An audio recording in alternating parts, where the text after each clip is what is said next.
La pregunta 73 dice, en el contexto de una evaluación económica, ¿cuál de los siguientes costes no es un coste sanitario directo? Días de hospitalización, analíticas realizadas, días de absentismo laboral por descanso médico, traslado de pacientes en ambulancia o exámenes y pruebas complementarias efectuadas. ¿Cuál será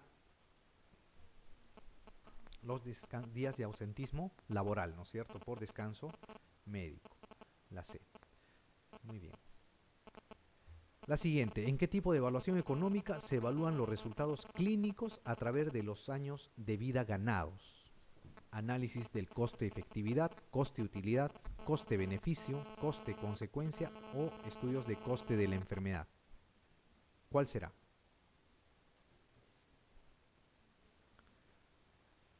Dice, se evalúan los resultados clínicos a través de los años de vida ganados. ¿No es cierto? Eso es resultados nada más, ¿no es cierto? Si le dijeran calidad de vida, sería coste-utilidad. ¿Ok? Si les dijeran a través de los años de vida ganados, representados, por ejemplo, en remuneraciones que recibirá el, el paciente, eso sería coste-beneficio, ¿no es cierto? El coste-efectividad es solamente dinero gastado versus resultados, ¿no es cierto? Un resultado es años de vida ganados. Entonces, eso es un análisis de coste-efectividad. Muy bien. La 75 dice, en un contraste de hipótesis estadístico, si la hipótesis nula fuera cierta y si rechazara, se comete un error de tipo 2, se toma una decisión correcta, la potencia aumenta, se comete un error de tipo 1 o se toma la decisión más conservadora. ¿Qué será? Se comete un error del tipo 1, ¿no es cierto? Acuérdense de ese, ¿ya? El error tipo 1 es el que más preguntan, ¿ah? De esos dos tipos de errores.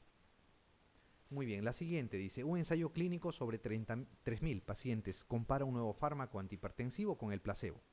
1.500 pacientes por rama de tratamiento. Para cada grupo se obtiene un valor medio de tensión arterial. Para comprobar si existen diferencias estadísticamente significativas, se debe realizar la siguiente prueba. La chi cuadrado, la t de Student, la f de Snecor, la u de Mahwine o el hazard ratio. ¿Cuál usaría? La t de Student, ¿no es cierto? Porque van a comparar el promedio de la presión en los que usan el fármaco y en los que usan el placebo, ¿no? La t Student o comparación de medias. Muy bien.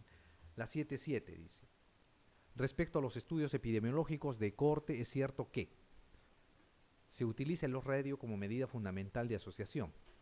Se denominan también estudios de prevalencia. El grupo de comparación se constituye con los sujetos no expuestos al factor de riesgo en estudio. Estudian las características de una muestra de sujetos en un momento dado en el que se recogen todos los datos. Si existen pérdidas en el seguimiento de los sujetos, el estudio no puede analizarse.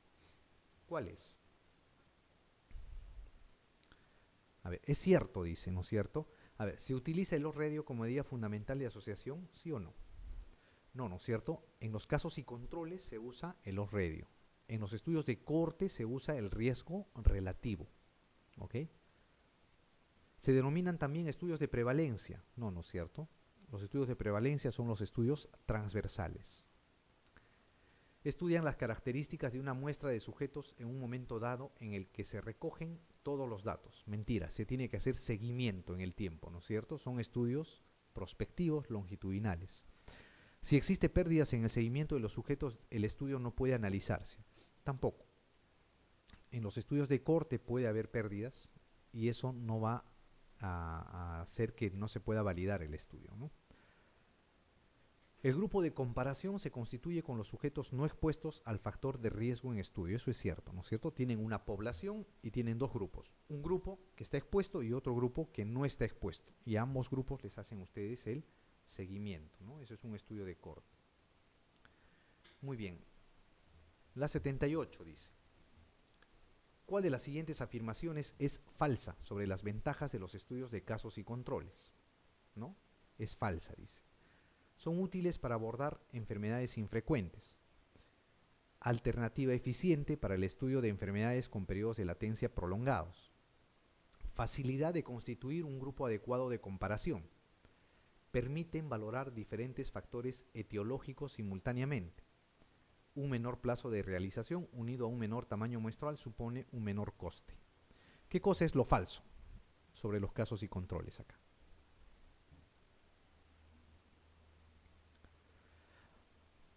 En el estudio de casos y controles, lo más complicado es armar el grupo control. ¿Ok? ¿Por qué? Porque tienen que aparearlos con los grupos, con los casos. Tienen que tener las mismas características, ¿no? Características similares. Entonces, no es fácil constituir un grupo adecuado de comparación, ¿no? Eso es lo falso. La siguiente, la 79, dice: al contrario de los estudios de eficacia que se realizan en condiciones experimentales ideales, los ensayos clínicos de efectividad pretenden evaluar el valor de un nuevo tratamiento en condiciones lo más parecidas a las que tienen lugar en la práctica clínica habitual. Este tipo de ensayo clínico para la evaluación de la efectividad se denominan ensayos clínicos multicéntricos, ensayos clínicos aleatorizados dobles ciegos y paralelos, ensayos clínicos post-comercialización, ensayos clínicos pragmáticos o diseños de corte amplio. Bien, acá vamos a detenernos algo. Dice, al contrario de los estudios de eficacia, ¿no? Los estudios de eficacia son aquellos estudios en los cuales ustedes quieren probar si el fármaco funciona o no funciona, ¿ok? Que se realizan en condiciones experimentales ideales. Los ensayos clínicos de efectividad, dice, pretenden evaluar el valor de un nuevo tratamiento en condiciones lo más parecidas a las que tienen lugar en la práctica clínica habitual, ¿ok? Ustedes ya saben que el fármaco funciona, que es eficaz, pero quieren ver cómo ese fármaco va a actuar en condiciones parecidas a lo que normalmente se va a prescribir. Ese tipo de ensayos se llaman los ensayos clínicos pragmáticos, ¿ok? Los ensayos clínicos pragmáticos. Muchas veces se usan antes de realizar ensayos clínicos de fase 3, ¿ok? Bien, la siguiente pregunta dice: al analizar los resultados de un ensayo clínico, se concluye que existen diferencias entre los parámetros evaluados para cada una de las ramas de tratamiento, con una P de 0.034. Esto significa que si se repite el estudio, en un 3.4% de ocasiones no se encontrarían diferencias, que un 3.4% de sujetos de ambas ramas no se encontraron diferencias, que hay un 3.4% de diferencia entre los tratamientos estudiados, que la magnitud de la diferencia entre tratamientos es mayor que si P igual a 0.05, que hay una probabilidad de 3.4% de que la diferencia obtenida se deba al azar. ¿Cuál es la respuesta? ¿Y qué significa la P? Todo valor de P significa la posibilidad de que los resultados que ustedes obtienen se deban al azar, a la suerte, ¿ok? Por esa razón es que la P en estudios de medicina siempre tiene que ser menor a 0.05 para considerar estadísticamente significativo un estudio. El hecho de hallar una P de 0.034 significa que hay una probabilidad de 3.4% de que la diferencia obtenida se deba al azar, ¿no es cierto? Esa es la respuesta acá. Muy bien, la siguiente pregunta dice: una de las siguientes afirmaciones sobre las 4 fases del desarrollo clínico de un medicamento es falsa. Señálela. Las fases son consecutivas en el tiempo, pero pueden superponerse. Los primeros estudios que se realizan en humanos para demostrar la eficacia de un medicamento se engloban dentro de la fase 1. Uno de los objetivos de la fase 2 es establecer la relación dosis-respuesta del medicamento. La utilidad en la práctica clínica se pone de manifiesto en la fase 3, en la que se incluye a un número mayor de pacientes que en la fase 2. Los estudios de fase 4 se diseñan para evaluar nuevas indicaciones del medicamento, aunque éste ya esté en el mercado, ¿no es cierto? Ya se esté comercializando. ¿Cuál es lo falso acá? ¿La B? La D. La utilidad en la práctica clínica se pone de manifiesto en la fase 3, en la que se incluye a un número mayor de pacientes que en la fase 2. Eso es cierto, ¿ah? Es cierto, ¿no? En la fase 3 es cuando se emplean un mayor número de pacientes, previo a la comercialización, ¿ok? Los estudios de fase 4 se diseñan para evaluar nuevas indicaciones del medicamento, aunque este ya esté en el mercado, eso también es cierto. Las fases son consecutivas, dice, ¿no? Consecutivas en el tiempo, pero pueden superponerse. O sea, en algunos casos, cuando se hacen esos estudios, se podrían superponer algunas fases, ¿no? Especialmente la fase 2 con la fase 3 pueden llegar a superponerse en algún momento. Dice, los primeros estudios que se realizan en humanos para demostrar la eficacia de un medicamento se engloban dentro de la fase 1. ¿Será cierto o falso esto? Falso, ¿no es cierto? ¿Por qué? Porque en los estudios de fase 1 se usan individuos sanos, jóvenes. Si usan un individuo sano, no pueden demostrar eficacia, pues, ¿no? Para demostrar eficacia tienen que usar el medicamento en enfermos para ver si funciona o no. ¿Ok? Bien, la 82 dice, ¿qué cosa es un metaanálisis? Un sistema de análisis estadístico que agrupa las variables secundarias para aumentar la potencia estadística de un estudio determinado. Una revisión sistemática de la literatura sobre un determinado tema realizado con criterios explícitos en fuentes bibliográficas. Una metodología estadística centrada en el análisis económico de los fármacos. Un sistema de asignación aleatoria de pacientes dentro de un ensayo clínico cuyo objetivo es garantizar la ausencia de sesgos de selección. O un sistema de análisis para agrupar y resumir conjuntamente los resultados de diferentes ensayos clínicos sobre una misma materia. ¿Qué será un metaanálisis? Un metaanálisis es esto, ¿no es cierto? Un sistema de análisis para agrupar y resumir conjuntamente los resultados de diferentes ensayos clínicos sobre una misma materia, ¿no? Eso es un metaanálisis. Muy bien, la 83 dice, el resultado de un electrocardiograma de esfuerzo para la predicción de una enfermedad coronaria cambia si se varían los milímetros de depresión del segmento ST que define el resultado anormal.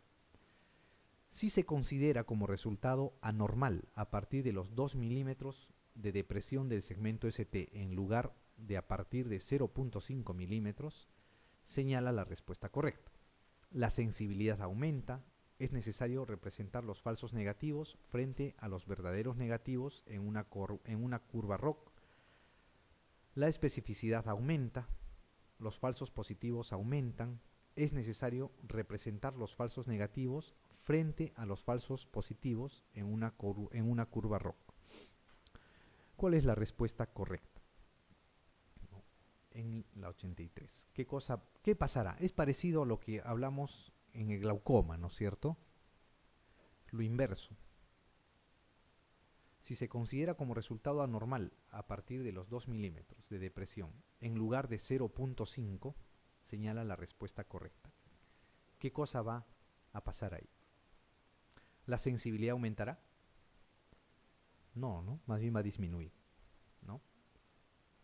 Lo que va a aumentar es la especificidad, ¿ok? La especificidad. Las curvas ROC son curvas que se usan para validar los resultados de los test, sean positivos o negativos, versus cuando varía la sensibilidad o la especificidad, ¿ya? Son curvas estadísticas que en realidad no se usan más en el análisis estadístico que en la práctica clínica. Ok, aquí la respuesta es la especificidad aumenta. Muy bien, la siguiente dice, si usted está planificando en un establecimiento de salud del MINSA, correlación, personal motivado y capacitado, financiamiento al mejor clase, consultorios particulares, escasos recursos financieros, versus oportunidad, debilidad, fortaleza o amenaza. ¿Qué será? A ver, el personal motivado y capacitado, ¿qué cosa será? Una fortaleza, ¿no es cierto? El financiamiento al mejor class, o sea, ustedes han sido premiados como mejor class, ¿no? ¿Qué será? ¿Una oportunidad, una debilidad, fortaleza o amenaza? Una oportunidad, ¿no es cierto? Porque eso viene de afuera. Consultorios particulares cerca a vuestro establecimiento, ¿qué será? una amenaza, ¿no es cierto? Escasos recursos financieros, ¿qué será? Una debilidad, pues, ¿no? Una debilidad. ¿Cuál sería la respuesta ahí, no? A3, B1, C4 y D1, ¿no es cierto? La B. Ok, respecto a la planificación estratégica, lo que más van a preguntarles son esto, ¿no? Identificar qué cosa es fortaleza, oportunidad, debilidad y amenaza. Muy bien, la 85 dice, de acuerdo con el análisis FODA de un centro de salud, la característica poblacional, la mayoría cuenta solo con nivel de instrucción primaria incompleta. Corresponde a, ¿qué cosa? Una oportunidad, una fortaleza, un riesgo, una debilidad o una amenaza. ¿Qué será?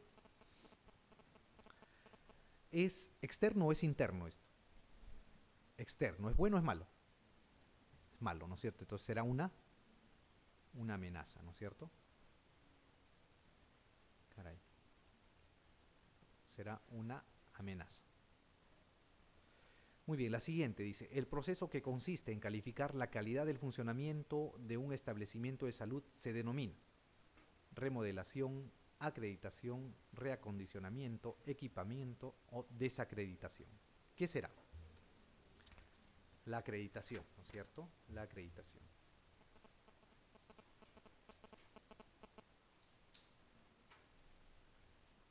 Muy bien. La siguiente dice, ¿en qué tipo de análisis de evaluación económica el análisis incremental es de elección a la hora de analizar e interpretar los resultados? Análisis de minimización de costes, análisis coste-beneficio, análisis coste-efectividad, análisis coste-consecuencia o estudios de coste de la enfermedad. ¿Qué cosa es, no? ¿En qué tipo de análisis de evaluación económica el análisis incremental es de elección a la hora de analizar e interpretar los resultados? Cuando quieren hacer una evaluación económica y quieren hacer un análisis incremental, ¿no? ¿Qué cosa es el análisis incremental?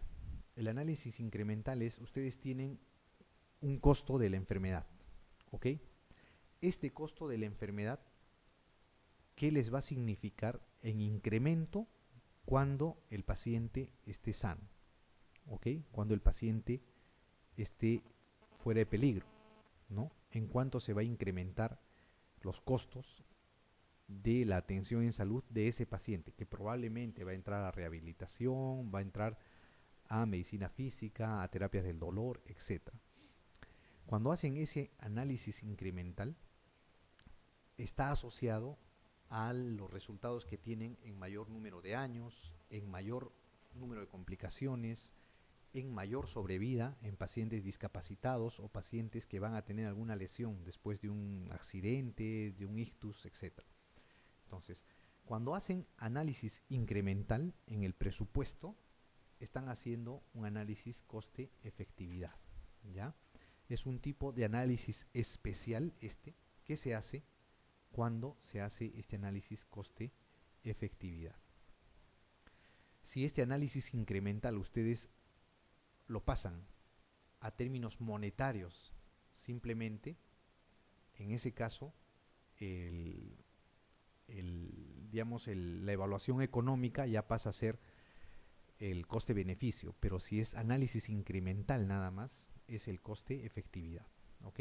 Es un tipo especial que se hace de análisis cuando se tienen pacientes que van a tener cierta discapacidad a posterior, ¿no? Post tratamiento.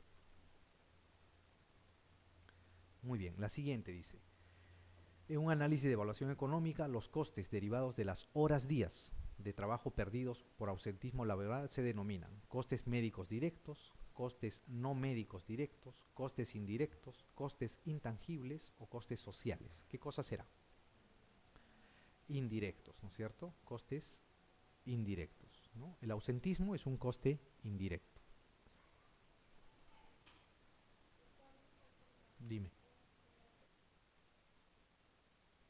Ok, la 89 dice, se conoce como riesgo relativo a la proporción de casos entre los expuestos, el cociente entre el número de afectos entre los expuestos y el número de no afectos entre los no expuestos, el cociente entre la proporción de afectos entre los expuestos y la proporción de afectos entre los no expuestos, la relación entre dos tasas de incidencia de la población expuesta y de la población general en referencia a un fenómeno determinado, o ninguna definición de las expuestas es la adecuada. ¿Qué cosa es?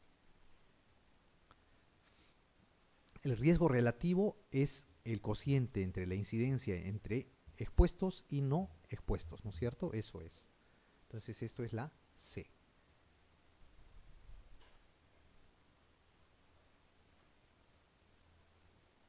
Ok. La 90 dice, ¿qué se entiende por asociación estadísticamente significativa? Interrelación de todas las pruebas estadísticas entre sí. Se da entre dos variables cuando al aumentar una aumenta también la otra y viceversa. Es una asociación relevante para la comunidad científica. Es una asociación entre dos variables que difícilmente puede justificar el azar. O es una asociación que se ajusta a la curva normal. ¿Qué será? La D, ¿no es cierto? Es una asociación entre dos variables que difícilmente se ajustará o se puede justificar debido al azar. Muy bien, cuando la muestra es asimétrica, dice, el mejor estadístico de centralización que puede usarse es la media aritmética, la moda, la mediana, el percentil 50 o el rango. ¿Qué se usa cuando la muestra es asimétrica? La mediana, ¿no es cierto? La mediana. Muestra asimétrica significa una distribución que no es normal, ¿no es cierto? Eso significa. Muy bien, al realizar el tallado de los escolares de quinto año de secundaria en un colegio nacional se observó que la altura que se repetía con más frecuencia entre ellos era 170 centímetros. Estadísticamente este valor se denomina la moda, ¿no es cierto? La moda. El valor que más se repite es la moda. Ok. La media o el promedio es eso, ¿no es cierto? Es el promedio. La mediana es el valor central, ¿no? ¿Cómo se halla la mediana? Se ordenan los valores, todos los valores, y el que esté en el valor central, ese es la mediana, ¿ok? Divide a la muestra en dos partes, 50% por encima, 50% por debajo. Muy bien. La siguiente, cuando la muestra es asimétrica, el mejor estadístico de centralización que puede usarse es la mediana, ¿no es cierto? Es parecida a la otra, ¿no? Porque es la misma, creo. La mediana. Ok, la siguiente. ¿En qué etapa del proceso de investigación se realiza la formulación de los objetivos? En el análisis, la ejecución, la planificación, el monitoreo o la supervisión. ¿Cuándo se va a realizar la formulación de los objetivos? Cuando hacen el análisis de los resultados, no, ¿no es cierto? Cuando están ejecutando, ¿qué cosa van a hacer? Ya no, ¿no es cierto? ¿Qué cosa van a hacer? Cuando monitorean, cuando supervisan, tampoco, ¿no? Cuando planifican es donde se van a formular los objetivos. ¿Qué cosa buscan? ¿Qué cosa están tratando de encontrar? La siguiente dice, sobre la planificación estratégica lo correcto es, su objetivo principal es el adecuado aprovechamiento de las oportunidades, dirige con rigurosidad inflexible el proceso, promueve la participación del equipo de gestión solamente, busca plantear problema de la oferta para resolverlos operativamente, enfatiza el análisis sobre la acción. ¿Qué cosa es correcto sobre la planificación estratégica? Esto es lo correcto, ¿no? El objetivo principal es el adecuado aprovechamiento de oportunidades. Para eso se hace la matriz FODA, para eso se identifican las oportunidades. Muy bien, la siguiente, dice la 96, en la elaboración de un plan operativo para establecimientos de salud, ¿no? Acá, ojo, el plan operativo es un plan que se hace de manera anual en los establecimientos de salud, ¿no? Se dice plan operativo institucional o plan operativo anual, también su otro nombre. Entonces, en la elaboración de un plan operativo para establecimientos de salud, se parte prioritariamente de las necesidades del proveedor, se usa la matriz del marco lógico, se identifican los principales problemas de salud poblacional, se proyecta para 3 años, o la misión determina lo que queremos lograr en el futuro. ¿Qué cosa es? Un plan operativo, ¿no? El plan operativo institucional lo que hace va a identificar los principales problemas de salud de la población y va a tratar de solucionarlos. ¿Se usa la matriz del marco lógico? No, pues se usa la matriz FODA, ¿ok? se parte prioritariamente de las necesidades del proveedor, no es al revés, ¿no? De la población, ¿no? De las necesidades de la población. Se proyecta para 3 años, el plan operativo se hace para 1 año. ¿La misión determina lo que queremos lograr en el futuro? No, no es cierto. La visión es lo que queremos lograr en el futuro. Muy bien, el primer momento en la formulación del plan estratégico de un establecimiento de salud es la definición de las políticas de salud, el análisis de la situación de la salud, el enunciado de la misión y visión, la selección de estrategias o la elaboración de la matriz de programación. ¿Cuál es el primer momento de formulación del plan estratégico? La C, ¿no es cierto? El enunciado de la misión y la visión, ¿no? Ojo con esta pregunta, ha venido varias veces ya, ¿no? El primer momento no es el análisis de la situación de la salud, ojo, en la formulación del plan estratégico, sino enunciar la misión y la visión, ¿ok? Muy bien. De acuerdo con el análisis FODA, dice, de un centro asistencial del MINSA, la característica poblacional alta tasa de analfabetismo materno corresponde a una oportunidad, una fortaleza, un riesgo, una debilidad o una amenaza. ¿Qué será?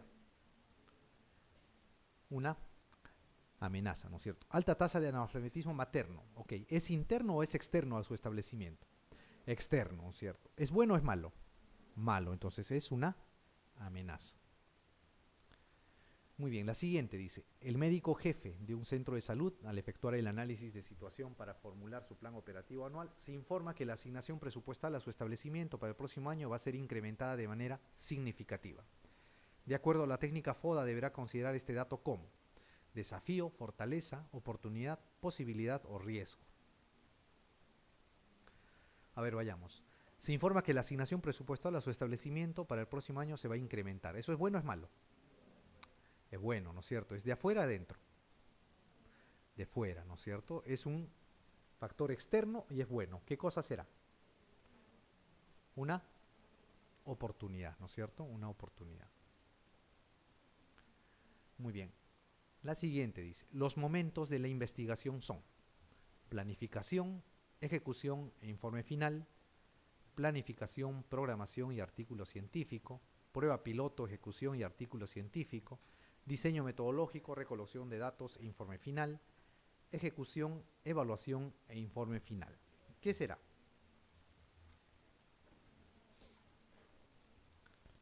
Los momentos de la investigación son 3, ¿no es cierto? La planificación, la ejecución y el informe final. Muy bien. La siguiente dice, en el planeamiento estratégico en salud, los problemas epidemiológicos son componentes del análisis del entorno, del proceso, del contexto administrativo o el contexto estratégico. ¿Qué cosas son los problemas epidemiológicos? Del análisis del entorno, ¿no es cierto? Del entorno, ¿no? Después de formular la misión y la visión, ustedes tienen que hacer el análisis situacional. Un análisis interno y un análisis externo, ¿no? El análisis interno es el entorno, el análisis externo es del entorno. En esos análisis interno y externo van a sacar las fortalezas, oportunidades, debilidades y amenazas. La siguiente dice, la agrupación de personas con la finalidad de lograr objetivos comunes mediante la asignación de deberes y responsabilidades se denomina. ¿Qué cosa es eso? Control, gestión, dirección, evaluación u organización. ¿No? Organización, ¿ya? Organización, ¿no? El concepto de organización es eso, ¿no? Agrupación de personas con la finalidad de lograr objetivos comunes. La siguiente dice, ¿cuál es el principal recurso de un hospital como empresa de servicios? Tecnología, conocimiento, personal, infraestructura o directorio. ¿Cuál es? Personal, ¿no es cierto? Esto de hace varios años ya se considera eso, ¿no? El recurso humano es el más importante. Dice, son indicadores del sistema de servicios de salud. La producción de actividades de salud, la expectativa de vida, la ingestión calórico-proteica, la natalidad o todos. Indicadores del sistema de servicios de salud. No está preguntando indicadores demográficos ni indicadores de situación de la salud. Está preguntando indicadores del sistema de servicios de salud. ¿Cuáles? La A, ¿no es cierto? La producción de actividades de salud. ¿Ok? La producción de actividades de salud. Y recuerden, la producción de actividades de salud las hacen las UPS, ¿no es cierto? Las unidades productoras de servicios de salud. Muy bien.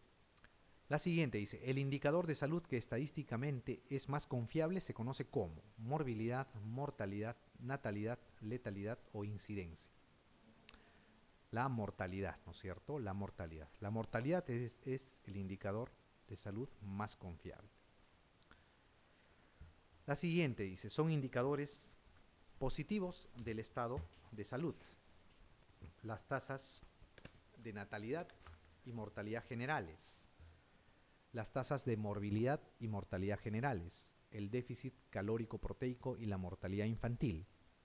La natalidad y la expectativa de vida al nacer. O las tasas de mortalidad materna y fetal tardía. ¿Cuáles son indicadores positivos del estado de salud?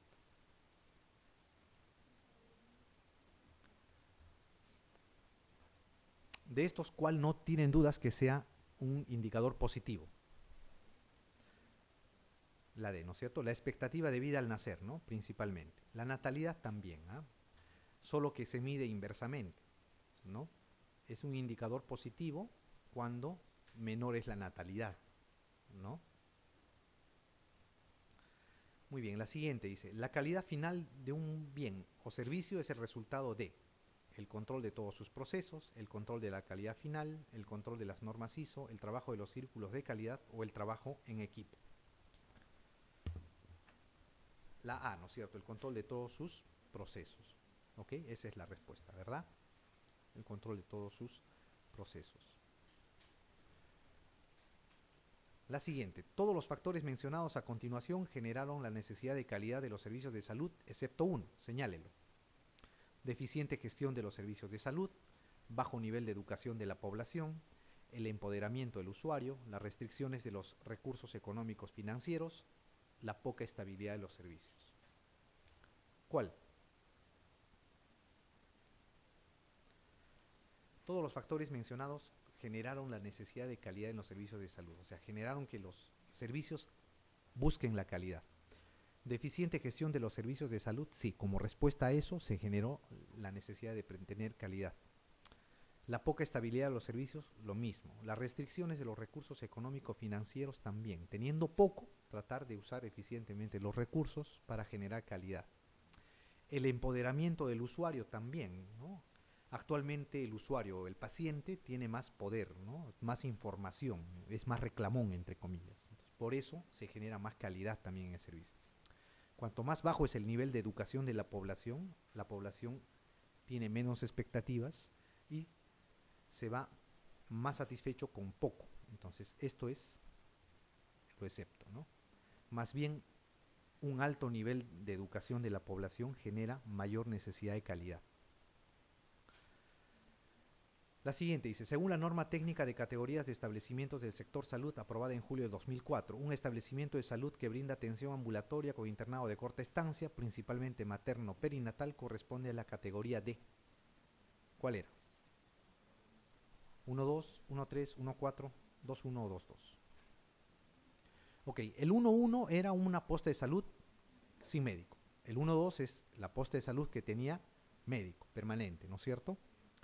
El 1-3 es el centro de salud que tiene médico y que va a tener laboratorio, pero no tiene internamiento. El 1-4 es el centro de salud que tiene internamiento, ¿ok? Esa es la respuesta, ¿ok? El 1-4. Esos 4 niveles tienen que recordar, ¿ya? Los 4 primeros niveles de atención. La siguiente, de acuerdo con la Ley de Organización y Funcionamiento del Ministerio de Salud, este es el ente rector ¿de qué?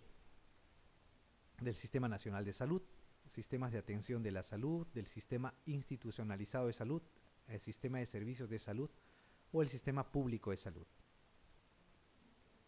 Del sistema nacional de salud, ¿no es cierto? Incluido el privado y el público.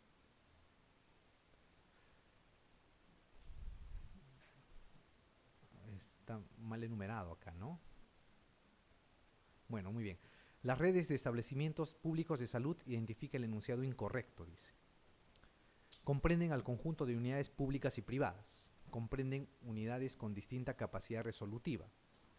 Se interrelacionan por corredores sociales, se orientan a proveer un plan de servicios de salud y procuran eficiencia y calidad, ¿no? ¿Cuál es lo incorrecto respecto a los establecimientos, a las redes de establecimientos públicos de salud? A ver, comprenden al conjunto de unidades públicas y privadas. ¿Será cierto o no? Públicas y privadas, ¿será? Los establecimientos públicos de salud, dice. Falso, ¿no es cierto? Las redes de los establecimientos públicos de salud solamente, obviamente, comprenden al conjunto de unidades públicas. ¿Ok? Esa es la respuesta incorrecta. Ahora, comprenden unidades con distinta capacidad resolutiva, esa es la esencia de la red, ¿no? Para enviar de un nivel a otro. Se interrelacionan por corredores sociales también. Las redes se han diseñado en base a corredores sociales que existían anteriormente. Por ejemplo, la gente del RIMAG está acostumbrada a ir al Hospital Cayetano Heredia. Por ende, los centros de salud, las postas de salud de esa zona derivan sus pacientes al Hospital Cayetano Heredia, ¿no? En eso se trata, de eso se trata los corredores sociales. Se orientan a proveer un plan de servicios de salud, también procuran eficiencia y calidad, lo propio, ¿no? No desperdician recursos. O sea, la idea de las redes de salud no es que un resfrío, ¿no?, común lo esté viendo un especialista en mastoides, por ejemplo, en el Hospital Rebagliati. Eso lo puede ver un médico general en un centro de salud, ¿verdad? A eso se refiere, procuran eficiencia y calidad. Siguiente, la habilitación de hospitales es un proceso que se caracteriza por ser periódico, voluntario y reservado, periódico, obligatorio y reservado, único, voluntario y difundido, único, obligatorio y reservado, o periódico, voluntario y difundido. La habilitación es única para empezar, ¿no es cierto? Te habilitan por única vez. ¿Ok? ¿Es obligatorio o será voluntario? Para funcionar tienen que habilitarte y es obligatorio, ¿no? Y reservado. Señale lo correcto en el despacho de bienes de vigencia crítica. Los primeros que ingresan garantizan el stock, dice. Los últimos que salen son los que menos demanda tienen. Los primeros que entran deben ser los primeros que salen. Los bienes que salen primero son de mayor demanda. Los bienes salen de acuerdo a su mayor accesibilidad en el almacén zonificado. Lo correcto en el despacho de bienes de vigencia crítica, dice. Esto se da en las farmacias que tienen vigencia crítica, son los medicamentos en general, que tienen fecha de caducidad o de vencimiento. A eso se llama vigencia crítica. Dice, los primeros que ingresan garantizan el stock. No, más bien son los últimos que ingresan garantizan el stock. Los últimos que salen son los que menos demanda tienen. Al revés, ¿no es cierto? Los primeros que salen deben ser los que menos demanda tienen para que no se venzan. Los primeros que entran deben ser los primeros que salen. ¿Ok? Eso es lo correcto. ¿Por qué? Porque si ustedes empiezan a almacenar los bienes de vigencia crítica y empiezan a dispensar los que han ingresado primero, se van a vencer, ¿no?, los otros. Las causas de logística inversa son excepto, dice, ¿no? Mercancía en estado defectuoso, retorno de exceso de inventario, devoluciones de clientes, pérdida de bienes o productos obsoletos. Logística inversa se denomina a la devolución de los productos, ¿no? La cadena logística va del productor hasta el usuario. La logística inversa va desde el usuario hacia el productor. ¿Ok? Entonces, ¿cuándo hacen logística inversa? Cuando hay mercancía en estado defectuoso, sí, ¿no es cierto? Retorno de exceso de inventario, también. Devoluciones de clientes, también. Productos obsoletos, también. Si pierden los bienes, no van a poder devolverlos, pues, ¿no? Esa es una causa por la que no se puede hacer logística inversa. Dice, el número de ingresos de hospitalización potenciales en las camas asignadas a un servicio médico en un periodo de tiempo es inversamente proporcional al índice de ocupación de camas, directamente proporcional al índice de complejidad de la casuística de hospitalización, inversamente proporcional a la frecuencia de urgencias, inversamente proporcional a la estancia media o inversamente proporcional al tiempo, ¿no? El número de ingresos de hospitalización potenciales en las camas asignadas a un servicio médico. ¿Cuál será? a esta, ¿no es cierto? Inversamente proporcional a la estancia media. Cuanto menos sea la estancia, mayor va a ser los ingresos potenciales.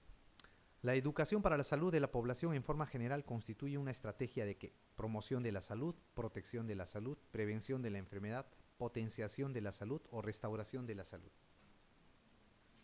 La, la promoción, ¿no es cierto? La promoción de la salud. Muy bien, doctores.